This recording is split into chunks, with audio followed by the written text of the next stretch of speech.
Strange but true, unforgettable moments with the weird kid from school. Story 1. So Foison. The weird kid in our school was part of our friend group, so 15 plus years later, we still joke about it.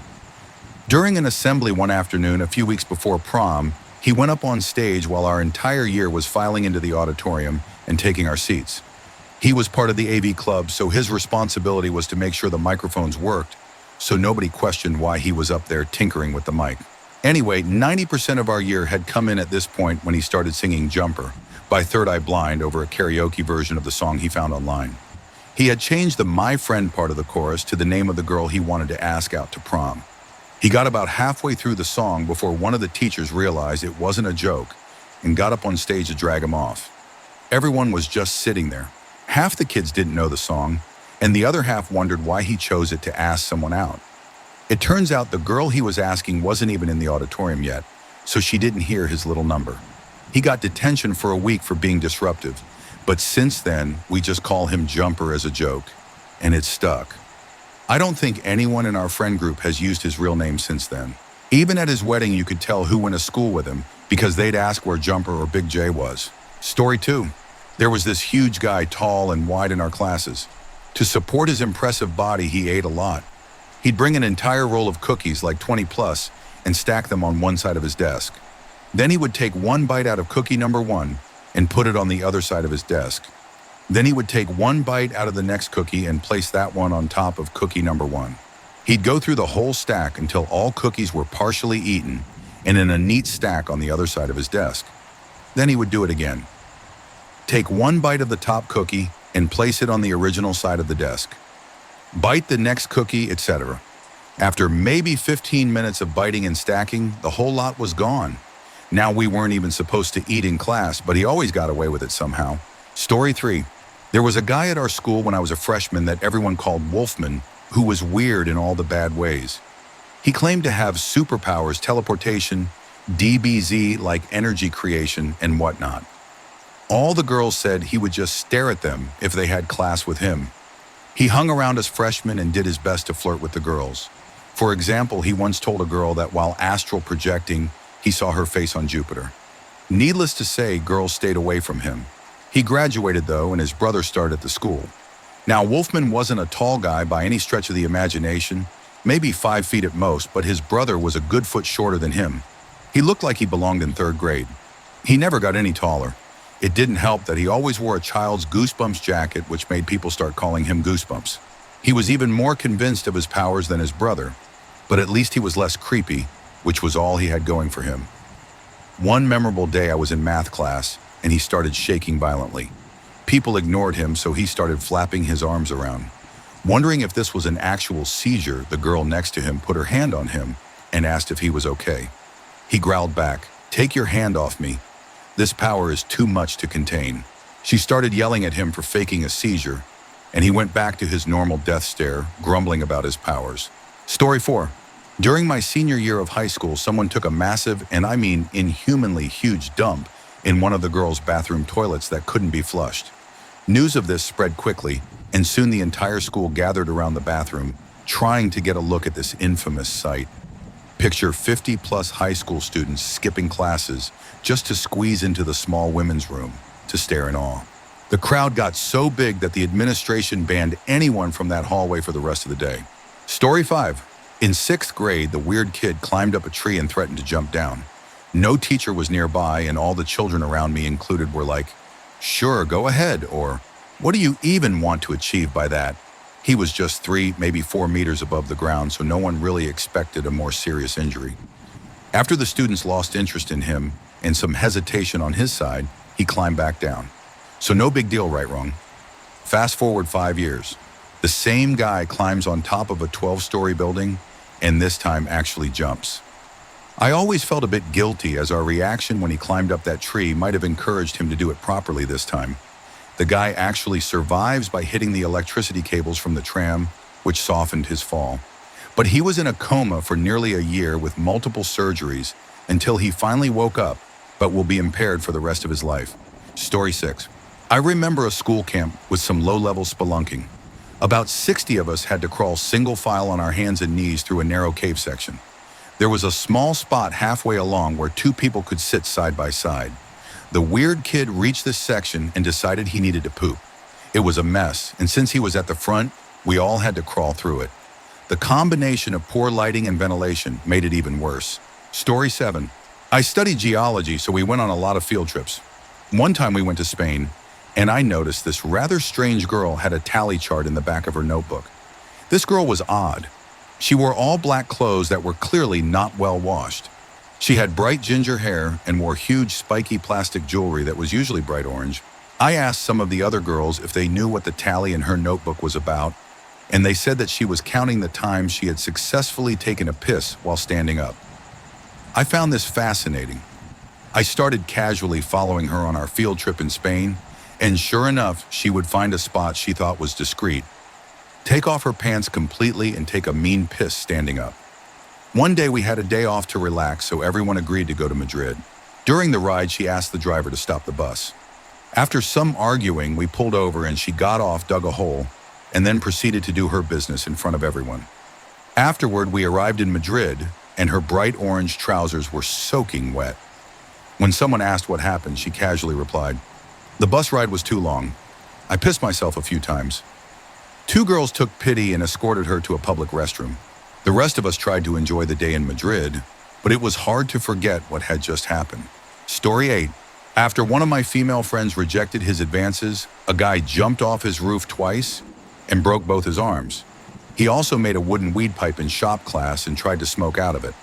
Another student who possibly had a cognitive disability hid under a bridge, drank multiple bottles of Pepto-Bismol, then acted drunk at school. He tried to get others to join him and eventually lit things on fire until the police arrived. Lastly, another guy was caught with a large number of guns in his trunk and went to jail for various crimes purely driven by insanity. Story 9. A guy in junior high had an unsightly amount of earwax and was obsessed with James Bond, who he claimed to be his uncle. He would loudly proclaim that James Bond will kick your ass to anyone who questioned his affiliation with James Bond, made fun of James Bond in any fashion, or denounced James Bond's skills. He would literally get into fistfights to protect the honor of James Bond. There was also a girl in my elementary school who never wore shoes and was known for her impressive farting skills. I'll never forget the day when our class was sitting on the library floor during a lecture by the librarian on how to handle, chaw, read, fold a newspaper. The 90s were weird. It couldn't have been more boring when all of a sudden, out of nowhere, the girl unleashed a massive fart that kept going and going, getting louder and louder, to the point that the entire class was in full-blown hysterics while the fart continued to rage on. The hero we needed that day. Legend. Story 10. He wasn't so much weird, just very, very anarchic. We were really good mates. We went to a special needs school due to our disabilities. The school was for kids with physical disabilities and mild behavior disorders.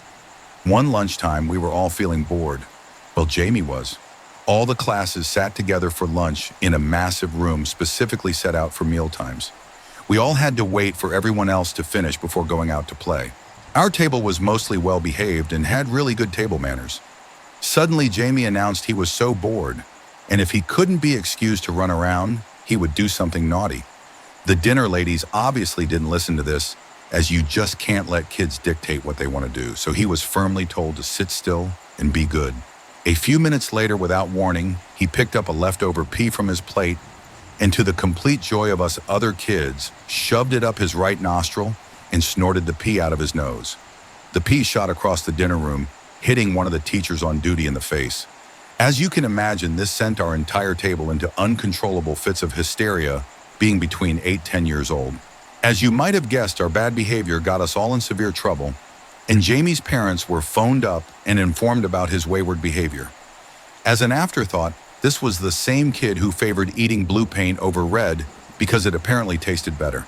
Story 11. He hung himself. I didn't know him and his sister well. They lived a few homes up from mine, despite the exterior looking normal. They were living in squalid conditions. I remember him knocking on the door and asking to play. I declined, didn't really know him at all, and it was late in the evening. I guess that was the final straw. The next evening he was discovered. The neighborhood sat on a massive hill with each home plot seeming like a stack one after another in layers. He had a dog runner in the backyard that a long cord would connect to. He shortened the cable and tied it around his neck. He ran from the top of the hill and jumped, gliding down the cord to the lowest part of the yard where he was suspended. Story 12. I went to 7th grade, roughly age 11-12, with a kid named Josh, who was always a little different from the rest of us. There were a lot of bullies at that school, and since Josh was a ginger, sometimes he got singled out. But instead of withdrawing and hiding like I did, he did crazy stuff. He would fold his upper lip down so his front row of teeth stuck out, then bug out his eyes and speak in a high chipmunk voice. He once chased me around the room with a pair of scissors trying to cut my hair. He was obsessed with itchy and scratchy and would quote them all the time. He wrote "shut up" on his eyelids with a pen and blinked at all the teachers. When we dissected a frog, our teacher made the mistake of telling us that the eyes would bounce. Everyone looked immediately at Josh, who grinned, bounced an eye off the table and ate it. But his most infamous trick was bear, bear, kill, kill. I don't know where the phrase came from, but it was one of those things he said whenever he wasn't getting enough attention and it meant something crazy was about to happen. One day, probably the scissor chase day, we were winding down for the end of the day. Josh had been oddly quiet, so we hadn't really been paying any attention to him. Then one of the kids screamed and we turned around to see blood dripping off his arm. He had taken a pair of blunt school scissors and had painstakingly carved bear, bear, kill, kill into his forearm without any of us noticing. I don't remember what the teacher did, which also disturbs me, as this incident should have set off a flurry of activity. After that, the incident was never mentioned again. Josh showed up with a bandage the next day and things continued. After that year, I was moved to a different school for unrelated reasons, and I never saw Josh again. A year later, I heard that he had moved to Kentucky to live with his much older brother. His mom had died when he was born, so it was just his dad taking care of him. His dad was a doctor and worked all the time, so Josh rarely saw him. One day, his dad didn't show up or call into work. No one could get him on the phone. His office called the police, and when they arrived, they found Josh still asleep. In their infinite wisdom, they decided to make Josh go into his dad's bedroom to check on him. Josh walked in to discover his father in bed, dead of a surprise heart attack. I remember we all talked about Josh in hushed tones like he was some kind of legend. It wasn't until I was older that I started to wonder whether his craziness was just his way of dealing with a chaotic and lonely life. I try to look him up on Facebook periodically, but I've yet to find him. Story 13. So this involved two people. The first we'll call Roger, and the second we'll call Nathan. Roger had a tendency to wear a trench coat to school every day, in a fedora. He would even wear shorts with his trench coat and never seemed to understand how that could make him look like a flasher. Nathan, on the other hand, grew his hair out very long and never washed it. One day in band, Roger Trumpet was behind Nathan Trombone and kept loudly trumpeting next to Nathan's ear. Nathan yelled at Roger to stop, which prompted Roger to blow as loud as he could in Nathan's ear. Nathan wheeled around and struck Roger with his trombone. Roger leapt trench coat and all over a chair, and wielding his trumpet, proceeded to clash with Nathan's trombone. The swashbuckling scene of musical violence continued for a minute or two, while they screamed at each other and the band teacher yelled at them to stop. Eventually they calmed down after one of their mutual friends yelled at them that they might be kicked out of the after-school Yu-Gi-Oh club. Story 14. He got in a fight with this other kid that no one liked. This kid was rich. His mom worked at a high-end law firm, and his dad was a chemical engineer, and he was somewhat smart, which allowed him to have a few friends. But they all talked behind his back because he was just annoying and tried to start fights with everyone and flex his high grades and designer clothes, Supreme Bape, and Yeezys every day. The weird kid was this kid with a thick accent who constantly talked about his favorite adult content and always had a tab of anime on his phone at all times. So this weird kid got mad at the annoying kid because he stole his phone and texted his mom a bunch of inappropriate messages, which resulted in the weird kid stealing the annoying kid's iPad Pro and emailing a bunch of anime pages and curse words to his mom. Except it wasn't his mom. It was his mom's boss, client, and coworker. Both these kids spent a whole day yelling at each other and breaking down in the lunchroom. It was like seeing two Greek gods fight and tear each other apart. Story 15. He was caught in an embarrassing situation with a pumpkin when he had some friends sleeping over. It was around Halloween, and they had the pumpkins by a radiator which kept them warm. He must have become adept at carving holes in them after making some jack-o'-lanterns because at some point he snuck downstairs and went to town on one. One of his friends saw and couldn't keep it to himself, and word got around. Me and that particular guy never got along personally, but one snowy night during college, I saw him, a well-groomed young man, now eating at a diner with his girlfriend. When she went into the bathroom, I told him I had to admit that he had found himself a very fine girlfriend. He smiled, agreed, and thanked me. That smile disappeared as I said, "Yep, she has an ass like a pumpkin." Then he started begging me not to tell her about the incident, but I was lonely and bitter in those days, and without a girlfriend myself, I felt, why should Pumpkin Guy have someone to date and not me? I walked toward the bathroom and said I was telling her. She had to know. Then the dude leaped at me. I tried to dash away, but he grabbed my ankle and started pulling my leg, just like I'm pulling yours now. Story 16. Kid just had a ridiculously awful temper. So easy to get him mad. Usually the first thing you say to someone who went from 0 to 100 in seconds is calm down. Everyone says it. It's just a knee-jerk response. The teacher would say it to that kid and he'd just scream, "I'm not calmed up," so loud that you could hear that from outside. Every single time. No idea why he said it, especially since he was obviously ticked off when he'd scream it. He would also just roam the halls when he was supposed to be in class. He'd go up to every single door and just peek through the little glass window until the teacher would ask him to leave. It got to the point where no teachers would ask him to leave because then he'd just sit there tapping on the glass. One teacher decided to try going out there after he kept tapping the glass, and this kid literally put all of his strength and his weight into keeping the door closed. The teacher couldn't open it. We ended up having to stay after the bell because the kid wouldn't leave, and the teacher had to call for the principal. Luckily, the principal was usually pretty good at talking him down. The days he wasn't were very bad days, and everyone could hear them screaming at each other. I've seen the kid around a few times after graduating. Seems normal enough. Story 17. He would leave waste on things that should not be soiled. My high school was massive, like almost 1,300 kids in my graduating class. Massive. Currently houses something like 8,000 kids. Anyway, for 2.5 years, people would find waste in random places, like pressed between the pages of library books, underneath cabinets and sinks, places that you couldn't necessarily directly use, but rather you'd have to move it to the new location. After 2.5 years, the librarian was walking through this sky bridge area that had a display case of WDB2 Lego dioramas and caught this kid Ziploc baggie full of his own waste, trying to smush it into the case. As soon as he was caught, the kid confessed to everything. Turns out he was profoundly disturbed and thought that by spreading his waste throughout the school, he'd established some sort of control over it. He even had a map of the campus with all the locations he'd marked and planned. Story 18. I remember a kid in first grade who had violent destructive tantrums that culminated in him crying one day, getting ignored, then violently hitting his head on the desk. He broke his nose, cut up his forehead, and bled everywhere, much to the horror of the teacher and the whole class. 911 was called. He was taken away, and we never heard from him again. There was one kid in middle school who was obsessed with older women and would explicitly say inappropriate things about them. My mom overheard one of these comments, which was directed at her, and she got the teacher involved. Then she and a few other parents reported it, and eventually a case was opened against the child's parents. I'm not sure what happened afterward, but I'm pretty sure that kid was taken by the state due to what they found. My high school had its share of disturbing incidents. I remember one girl's older brother took his own life sometime after their mom passed away, and another student cruelly told her she might as well do the same. He posted this on social media and didn't delete it, which led to his suspension, expulsion, and eventually legal charges.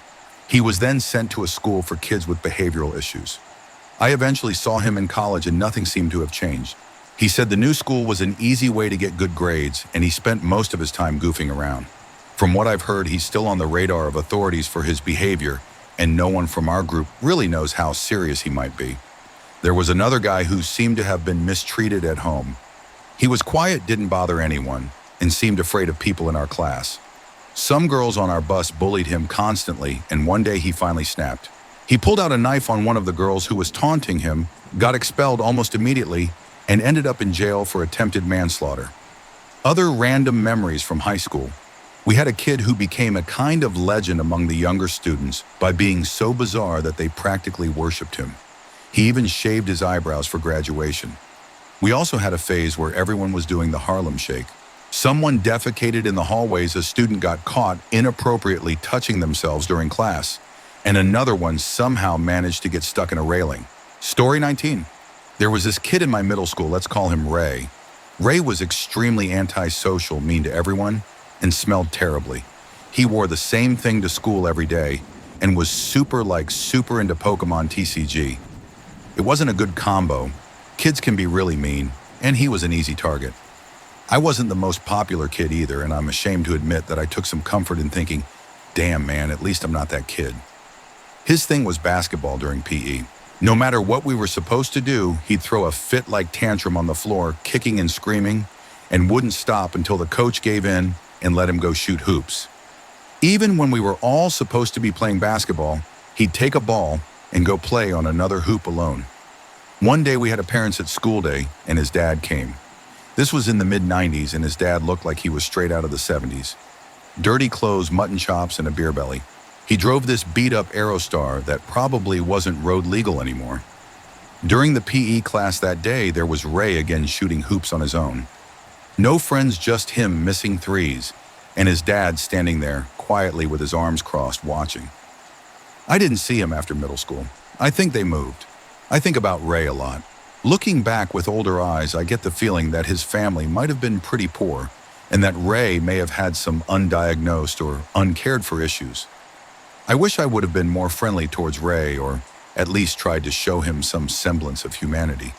Invited him to sit with my friends at lunch. Asked him to play on our basketball team during PE. Story 20. Not particularly the weird kids, but they were a little crazy. One day in physics class, they were playing with a stapler, and one of them was trying to prove how strong he was by allowing the other one to put staples into his arm. He'd take them back out and flick them away like it was nothing. My teacher wasn't even paying attention. Then the next thing we knew, the guy with the stapler jumped up and pushed a staple right into the head of the other guy. Everyone in the class saw it. The guy with the stapler laughed because he thought it was a joke. Safe to say, the other guy, clearly in pain, didn't feel the same, and he began chasing the other guy around the class, and they had a big fight in the corridor.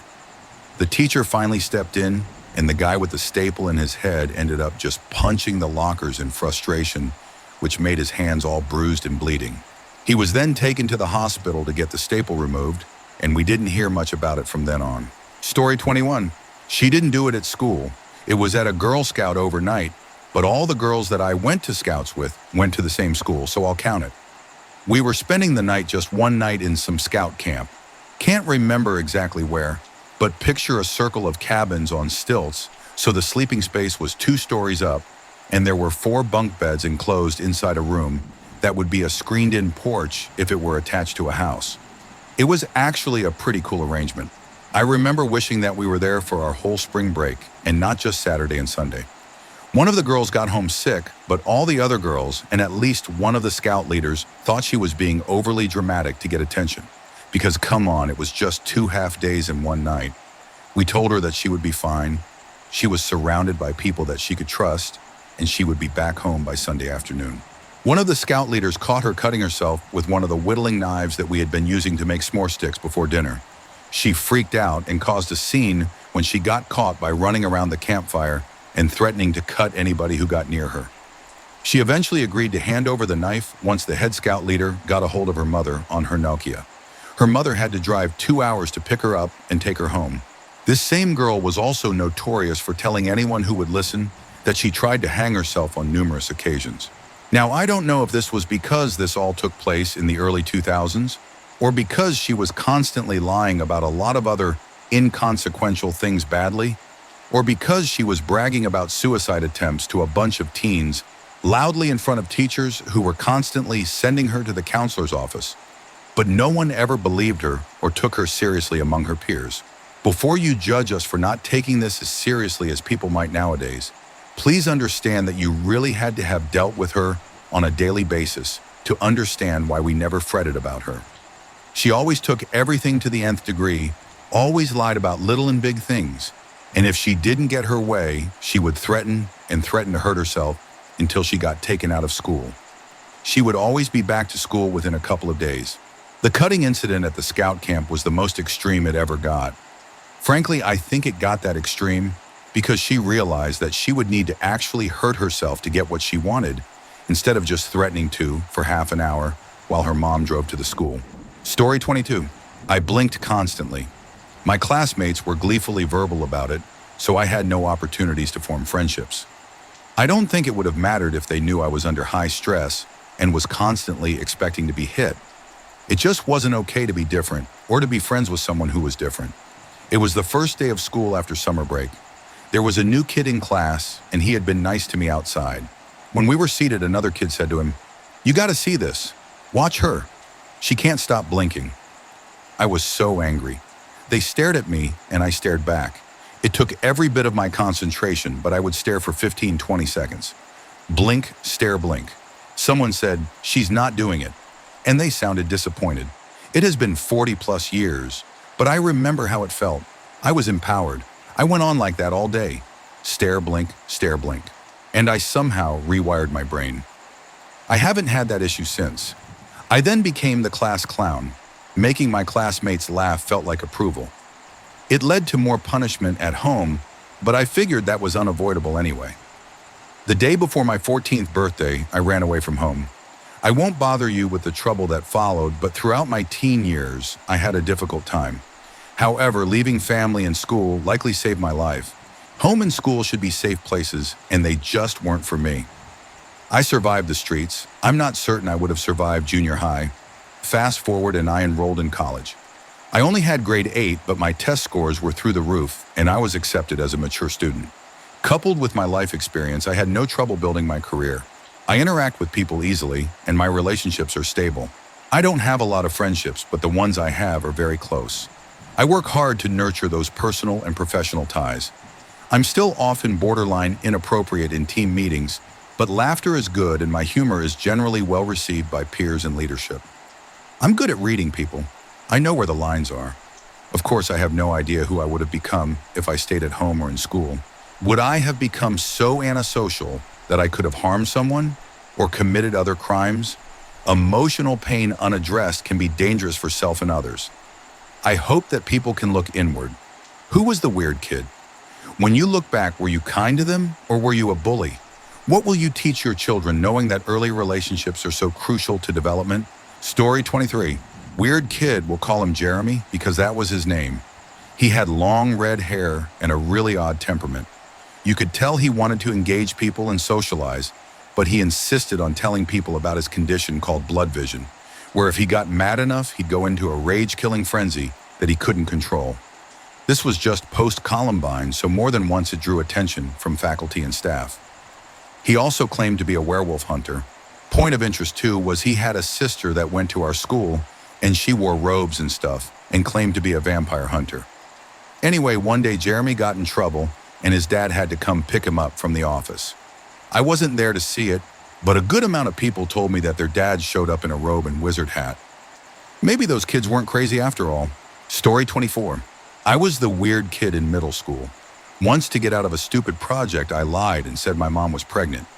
It was one of my biggest mistakes, and the fact that I just kept the lie going made it worse.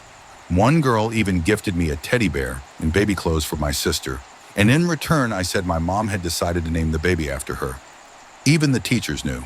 But my cousin went to the same school as I did, and even though I told her to help me out as I was too far into the lie that I couldn't get out, we got our details crossed because as my parents are divorced, the baby had to be from my father's side or my mother's, and she said father's. She is from my mother's side of the family, so that answer sounded more logical to her. My class staged a fake baby shower in which they gave me an expensive baby bottle and drew an Alice in Wonderland-style tea party on the board. Get it, because my sister was imaginary and berated me with requests to see a picture of my, by then, born sister. I changed schools that same year, not particularly because of this, but it did contribute to my decision. I was there for just a year as I had gone through a bullying incident in the previous school. Now, 5 years later, I've settled into my new school, found friends, and I can say I'm truly happy. No more lies. I dropped the extra weight that made me self-conscious. I've dealt with my issues, which made me lie so easily and fed my desire for attention. I think in a way I needed that year after my bullying incident to understand that although being bullied was not my fault, I needed to learn a couple of things and realize I had to work on myself. Story 25. I was the weird kid in high school. I had just transferred to a new school, parents moved, and one of the football players was nice enough to show me around. I was goth and would draw tattoos on my arms and legs. I was already 5'11", but would only wear platform boots and was chubby. Basically, I was huge, and how I dressed and still dress freaks people out. But because of this, his girlfriend decided I wasn't worth his time and told me to leave him alone. I laughed in her face. Her boyfriend actually became one of my best friends that year, and she was convinced I was sleeping with him. She got a group of her friends, and they tried to jump me after school one day. They ripped out my left gauge. I picked one of the girls up off the ground and tossed her. The girlfriend tried to punch me in the face, but considering I was quite a bit taller, she didn't manage it, so she kicked me in the gut. I grabbed her by her ponytail and smashed her face into my knee. I felt her jaw break. One of the other girls tried to tackle me, and I bit a chunk out of her face. The cops were called, but because the school had cameras outside, it was deemed self-defense on the spot. Everyone called me the cannibal for the rest of the year. Needless to say, we moved after the school year was up. Story 26. I knew this kid that everyone always treated poorly because of how he acted and what he looked like. Just a very weird kid. Well, since I was the only friendly person to him, he would share things with me. It got to the point when he started telling me about the dark web and the things he'd find on there. At one point, he started talking about horrific images and things that you can't believe a human would do. Eventually, he opened up about his plan and how he purchased grenades and an Uzi on there. He even showed me pictures and videos of the weapons test firing them. I was terrified. This was it. He was going to do it to our school. Petrified, I didn't know what to do, but I anonymously got a hold of his parents and they shut that situation down real quick. I was just glad he didn't take it out on me. Story 27. Grade school. I was one of the kids who always ended up babysitting the special needs kids who were in normal classes but needed extra supervision in the form of telling them to stay on task and stuff. I'll never forget telling this autistic kid, "Blake, that isn't very nice." After he said something mean to another kid and he snapped back at me. That's the point. Like, yeah, fair play. Kid deserves the right to be rude without people assuming he didn't mean it. Sophomore year. I have a lot of stories about this one weird girl, a lot of them about how she was just a terrible person, but this is a funny and particularly baffling one. For art class, we had to draw our favorite celebrity living or dead. I'm certain my art teacher intended for the dead category to mean things like Prince or Michael Jackson, but the weird girl interpreted it to mean it was okay for her to choose a portrait of 7th U.S. President Andrew Jackson, most famous for his actions against Native Americans. Not a very admirable choice. I don't think she ever explained why she chose him either. She also invited my friend and me, but mainly my friend, to her birthday party, talking about how she was going to have a giant escape room in her basement. After she went back to what she was doing, my friend and I had a good and very concerned laugh about how creepy it was that this white girl was trying to trap my black friend in her basement. I'm still certain it would have been some Get Out type situation if we went. Story 28. There was a kid in my freshman year of high school who was odd but a cool guy. He would participate in class a lot and was generally really smart, but there was this one time in history class where he just went full-blown weird. He brought a box to class instead of his bag, and this was on a day we were done with testing, so we were just relaxing. Well, he placed it next to his desk, and we were all kind of like, "Please don't be a bomb." But he pulled out a bunch of burnt sticks. He broke up a few sticks and pulled out a mortar and pestle and started grinding it. At this point, at least half of the class was watching, and he just didn't notice us.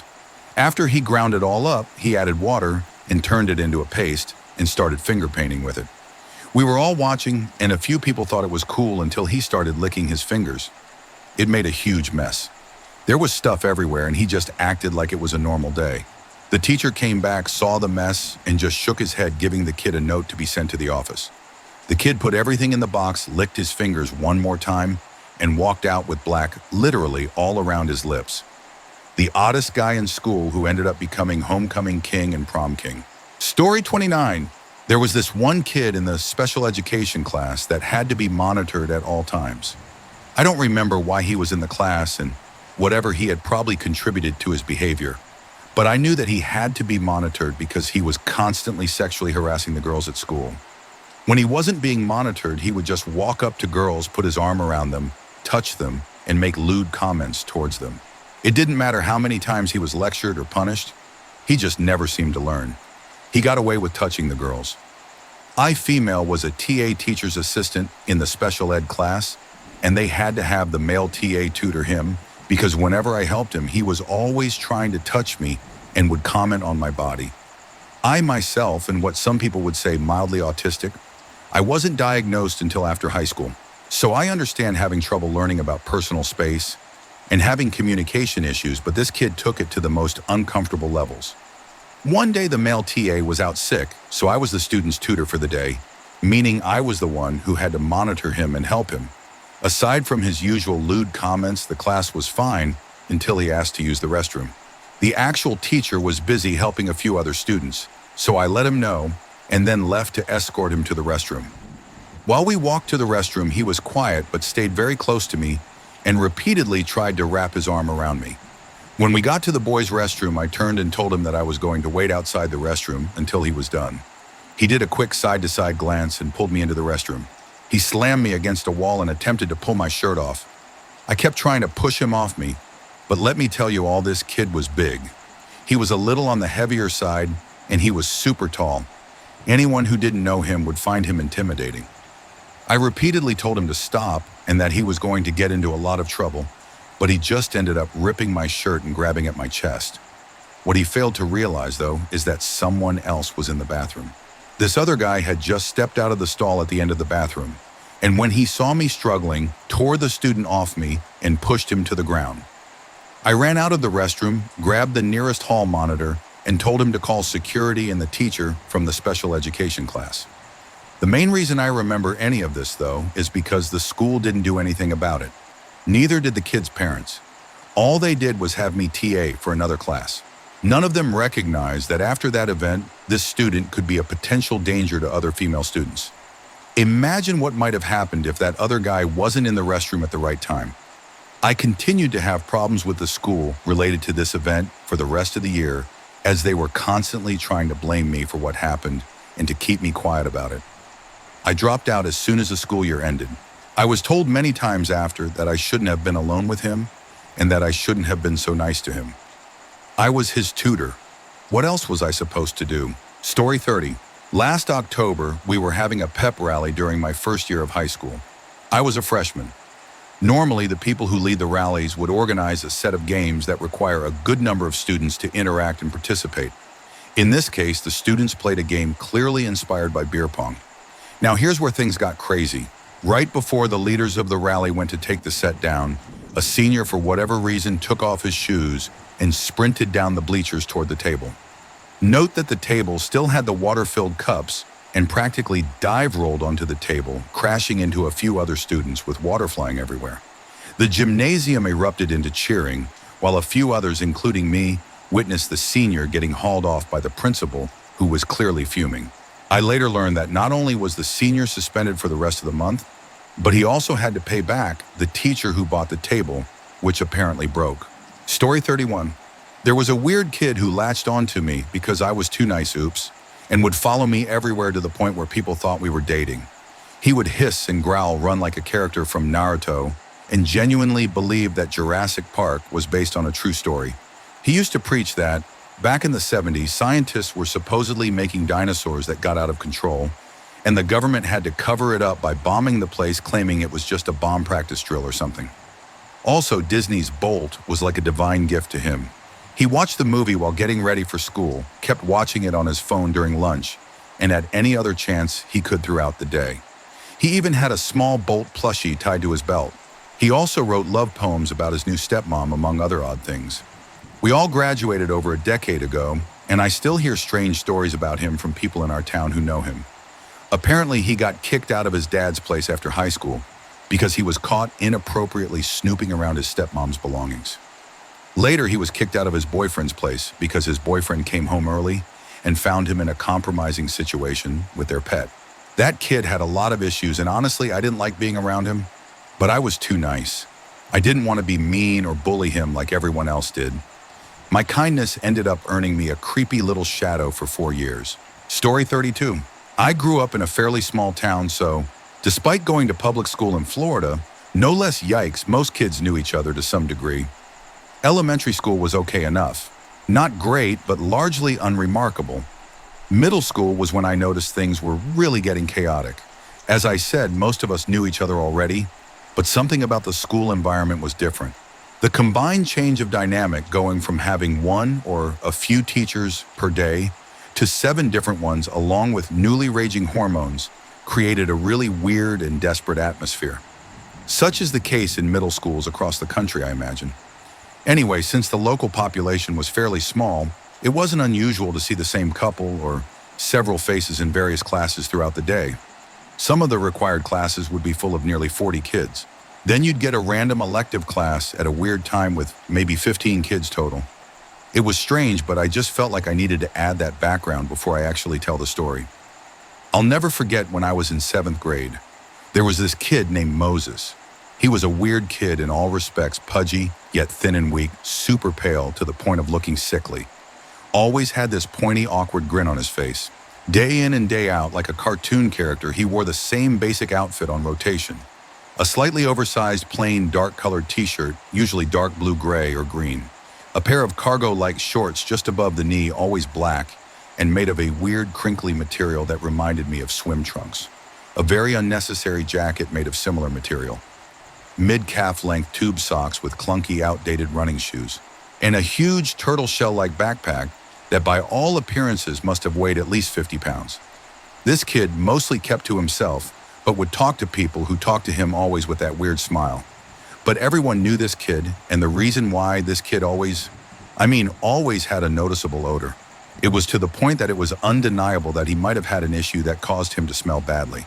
To be perfectly honest, I'm pretty sure there was more than one occasion when I was in class doing a group project of some kind with all our desks pushed together, and we'd hear some noises and the smell would intensify 2 or 3-fold. When we did group projects, Moses was usually with whatever other kids were also struggling socially, unless the teacher made the groups, in which case he would be randomly placed. I remember at the beginning of the year when I found he was in a few of the same classes I was, but in the class period before I found out, I was sitting in a seat for Spanish, and I nearly lost it. We were supposed to have assigned seats for the rest of the year, but I asked to move to a seat across the room. Looking back, it's so crazy, and honestly, really sad. Years later, I realized that that poor kid was probably dealing with some serious issues at home. But at the time, as a 13-year-old going through puberty and the weird adjustments of middle school, nobody really knew what to think. People would gossip about the kid, but in hushed whispers. I can only remember one time that someone directly bullied him, so at least there was some restraint. Story 33. Spoiler, I was the weird kid. Well, during my junior year, I had the 8th final period gym class, and there were very few people in it. There were maybe about 8 other guys in our massive locker room, and because the teacher was too lazy to come downstairs to the locker room, we were unsupervised. My friend, let's call him Jim, who was all about anything military related, suggested we practice entry drills on the free-swinging gym door. We had done this often, and it was good fun for bored teenagers. I was never too social and was usually somewhere in the middle of the group. Near the end of the year, Jim decided it was my turn to be the one who kicks the door in. There were less than 60 seconds before the bell to leave rang, and I stood in front of the door ready to go. This was my time to shine. Jim looked at me intently with an expression that said, "Give it all you've got." A second passed and he gave the signal. I wound up and kicked the door with all my might. This poor, unsuspecting 1960s gym door swung and hit the wall with such force that the grab bar was bent and some of the tiles in the wall cracked. The drill continued. With 15 seconds left before the bell, I looked at the door and couldn't believe the damage. "Wow," one of my classmates remarked as we looked in awe at the scene. Thereafter, I was known as that kid who destroyed the locker room door. To a few, I was a hero for this feat. To many others, I was just that kid who wrecked a door. Story 34. There was this really weird kid in school who would do, weird stuff. He was really into Sonic and Nintendo, which I am too, but he was weirdly into it to the point where everything he said was a reference to them. He would be in gym class and the teacher would ask us to run a lap around the track, and he would yell, "Gotta go fast," and do a Sonic run around the track. Even though he wouldn't get far, because he was a chubby kid. One day, the bully went up to him and had some kind of problem with him and tried to fight the kid. The weird kid said, "Oh, you've done it. Mega Shiny Blastoise, I choose you," and pulled a Shiny Blastoise Pokemon card out of his pocket and threw it on the ground. We all just slowly backed away, and I guess it was an effective method to get out of a fight because the bully, or nobody else for that matter, really talked to him anymore. Story 35. My ex-boyfriend from freshman year, but this takes place during our junior year. He was pretty normal when we dated. We weren't really friends at this point, but were civil and would say hi and such. He sat in front of me in our history class. One day, he broke up with his girlfriend or something, and he went to the bathroom and cut himself up a lot. Nothing deep or hospital-worthy, but definitely there and bleeding. Well, he comes back to class, making it super obvious with paper towels on his arms and wincing really hard every time something happened. A few minutes after he sits down, everyone knows what's going on, even the teacher, but he was a POS and didn't care. The dude turns around, bloody wrist outstretched to me, and asks me to help him wrap it. I say absolutely not, and that he should go see the nurse if he needs medical attention. He expected me to help because of my issues with self-harm in middle school, but I never respond well to a bloody outstretched arm. Story 36. Oh God, so this is not to make fun of someone who obviously had behavioral issues and probably some mental health problems, but let me start by saying this guy was not mentally handicapped or in special needs classes as far as we knew. We assumed he had moved from somewhere else because nobody from either of the middle schools remembered him before high school, at least from what my friends and I could tell. As immature high school kids, my friends and I unfortunately made it a habit to call him R-worded McCarthy. He seemed to have some very conservative parents who might have influenced his beliefs, as this was only a few years after 9/11. Every day this kid wore almost the same clothes, always some kind of American flag apparel. Not just a small logo. We're talking full American flag designs on his shirt pants or both, plus an American flag bandana hat and more. On the second day of freshman year, he stood up on the table and sang, "Proud to be an American," at the top of his lungs, ending by throwing his lunch tray at the teacher who tried to stop him. He got suspended for that incident. He often got detention for yelling insults at students of Middle Eastern or Indian descent and launching into tirades directed at them in the hallways. He would call everyone a filthy communist and would spend every class reading the Bible. When teachers asked him to focus on class materials, he would respond with things like, "God's word doesn't have time for the lies they're trying to teach." One day he threw a large rock through a window for no clear reason and got suspended again. In one class during sophomore year, he got up without warning, kicked a hole in the wall, threw his Bible at the teacher, knocked over his desk, and stormed out. He was sent to a behavioral classroom for the rest of the semester after that. The following semester, he got expelled for ripping off a Muslim girl's hijab in the hallway and attempting to strangle her with it while yelling religious nonsense. After that incident, he was no longer at our school, but we'd still see him around town. He'd continue to shout back, "I don't acknowledge filthy communists," whenever we tried to talk to him. Last I heard, he works at a Walmart in the town I grew up in and now wears an eye patch. Story 37. There was a guy who was 6'8" inches and heavyset. Year-round, even in the crushing southern heat, he would wear black denim jeans with the biggest, most ornate belt buckle I've ever seen. Giant black cowboy boots, a long-sleeve button-up shirt, a 10-gallon cowboy hat, a long canvas duster coat, and gigantic glasses with transition lenses that took forever to change. He wasn't a rancher farmer or anything like that.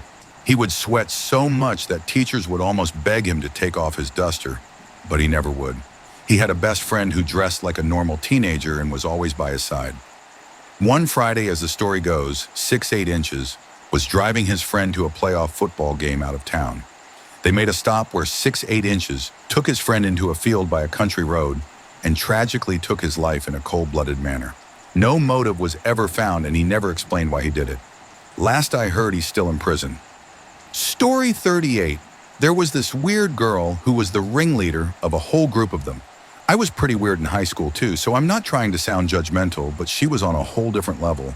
She'd wear cat ears and a tail, didn't seem to shower much, and her whole group would cuddle with each other under the stairs before class started. One of my best friends was pretty accepting of everyone, so he would go say hi to the different groups. I happened to be tagging along one day, and I made a joke about the cat ears. She wasn't too happy about that and actually told my friend later that I was not welcome around because I was a sworn enemy. I saw her in detention once, and she decided to take off her shirt down to a white tank top that was stained and kind of small on her while still wearing the cat ears and tail, of course. She hissed at me when she noticed me looking. I also went to a high school before this that was an early college program where only 100 students were accepted each year. You had to be academically inclined to get in, which of course was a breeding ground for smart kids with unusual interests. Honestly, I could write a book about the weird kids in that place. Story 39. The weird kid in my elementary school was on the gymnastics team. He was short and a bit chubby, but pretty talented and flexible. One day, the whole school grades, 5, 8, probably 250 kids and teachers, gathered in the gym to watch the gymnastics team demonstrate their routines for an upcoming meet. The weird kid did his solo routine, and it was actually pretty good. At the climax of his performance, he went into a handstand and then performed the splits. It was an amazing move, but at the exact second his legs reached full split position, he let out the loudest and honestly wettest sounding fart I've ever heard. In the dead silence of a gym full of kids, the sound was like a bomb going off. The entire school, teachers included, immediately burst into laughter while the poor kid ran out of the gym crying. It was one of the funniest moments of my life, and I will never forget it. I'll also never forget the weird kid's redemption. A few years later in high school, he performed a solo martial arts routine during a big assembly. We sort of chuckled as he started, but he was so incredible, throwing fire-swinging swords and doing impressive martial arts moves while shouting. It was amazing, and he got a huge standing ovation from the whole school. He totally killed it, and it was a great comeback. Story 40. This is a story about two weird kids, actually. Back in school, we all went on a school trip, and we were split into multiple groups of 3-4 kids per room. Lucky me, I ended up with the two weirdest kids in mind. One of them was pretty shy and introverted, while the other one was the mean, kind of weird, the type that made you feel uneasy. One night, the mean kid noticed that the shy one was already asleep. Instead of doing something harmless like drawing on his face, he did something much worse. He got up and did something completely inappropriate to the other kid's hair, and then seemed oddly proud of himself. The shy kid didn't notice anything until he woke up. I'd completely forgotten what happened during the night until we were all sitting with the whole class at breakfast. Someone pointed out to the shy kid that he had something in his hair, and before I could react or say anything, the shy kid grabbed it and, thinking it was gum or something, put it in his mouth. Story 41. I was in high school right during the Columbine tragedy, and I think that was the main catalyst for things to start becoming like they are in America today, with constant police presence, surveillance everywhere, and heightened security measures. My high school was 98% black, with about 98% black staff as well. So any non-black kids always stood out just because of that. My little group of friends were really into metal, especially Marilyn Manson, who became persona non grata for a while back then. This kid, let's call him Dave, had just transferred to our school from a large city and was very unfamiliar with how things worked in my Bible Belt school. His family was originally from Wales and they moved to the US. His accent was just different enough to be quite noticeable. He also had a big curly white boy afro, and you guessed it, loved to wear his duster jacket or trench coat to school every day. I got to know him well because we played Dungeons and Dragons, read comics, and wrestled in my backyard. He was the nicest kid, and his family was really cool. But he was under a magnifying glass at school every day, with teachers and students thinking something was wrong with him because of how he dressed and his taste in music. He was always being taunted in the hallways. Kids would see him scream, "Run!" and take off when he walked by. It was soul-crushing stuff, and the administration just let it happen because they seemed to be afraid of him too. My school district wasn't the greatest when it came to handling these kinds of situations. In reality, he was just a creative kid who spent hours designing intricate game dungeons, building models, and enjoying nature. Eventually, the bullying got to him and he left school to get his GED or something similar. I think he started going to therapy because of all the harassment. He basically disappeared and wouldn't even answer the phone when I called anymore. I lost track of him after that, but I always remember him because the school handled his situation so poorly and really ruined a good kid's high school experience. I hope he's doing well now. Story 42. There was a kid at school who was mentally and physically disabled, most notably with dwarfism. Everyone wanted to be kind to him, but he sometimes used his disabilities to try to force friendships. Most people either chose to be polite or just left him alone. Very few actually bullied him. One day he asked me and my group of friends how to talk to girls because there was someone he liked. We gave him a bit of advice and sent him on his way. He then went around the school asking a few other groups the same question. Unfortunately, he eventually got to a group of kids who bullied him, and they tricked him into believing that if you like a girl, you should persistently ask her to be intimate. Given his lack of understanding, he didn't realize how offensive this advice was. The poor guy actually went up to the girl he liked and said what they told him to say. As awkward as it was, I have to admit that it took a lot of courage to do that. I would have never had the guts to make such a bold move at that age. Sadly, this shattered his self-esteem and made the girl cry and run away. Eventually, the kids who gave him that advice realized they were wrong, and things got resolved. Oh, also there was another kid who Naruto ran everywhere. He even ended up as prom king and queen with his girlfriend, and there was a werewolf vampire enthusiast who was openly gay and once kissed another guy without his permission. He even tried to kiss me once, which was quite uncomfortable. I don't know all the details, but from what I've heard, they're all doing fine now. School was definitely a strange place back then. Story 43. We had 3 unusual kids in our high school. The first kid wasn't social at all, and the fact that he believed he was the reincarnation of Jesus, and even looked like him, didn't help his state of mind. He would jump up and down the stairs randomly, set off fire alarms almost every month, and he even kept a notebook where he wrote down the names of people he said he would target one day. I found out I was on that list even though I never spoke to him. The second kid in my class had a habit of licking his phone constantly.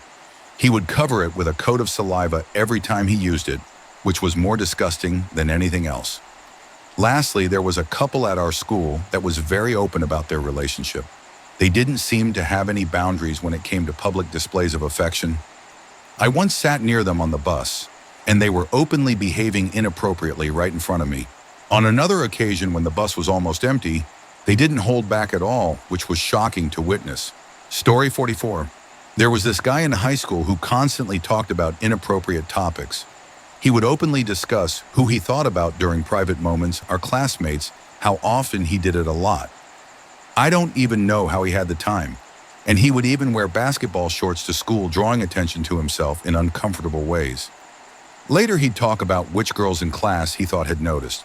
In our sophomore year anatomy class, we all had to choose a body part to do a report on. He chose to focus on a specific male body part and went into excessive detail about it until the teacher had to cut him off and tell him he was being too graphic. We were friends in middle school, but when he started acting like this in high school, I distanced myself because I thought his behavior was gross. I got tired of hearing about which of my friends he was talking about or what he found attractive about them. Eventually, he confessed that he had feelings for me. I tried to let him down as gently as I could, but he didn't take it well. He stopped talking to me for the rest of high school and spread rumors about me, calling me names and bad-mouthing me to others. It was quite a change from how things used to be between us. Good times.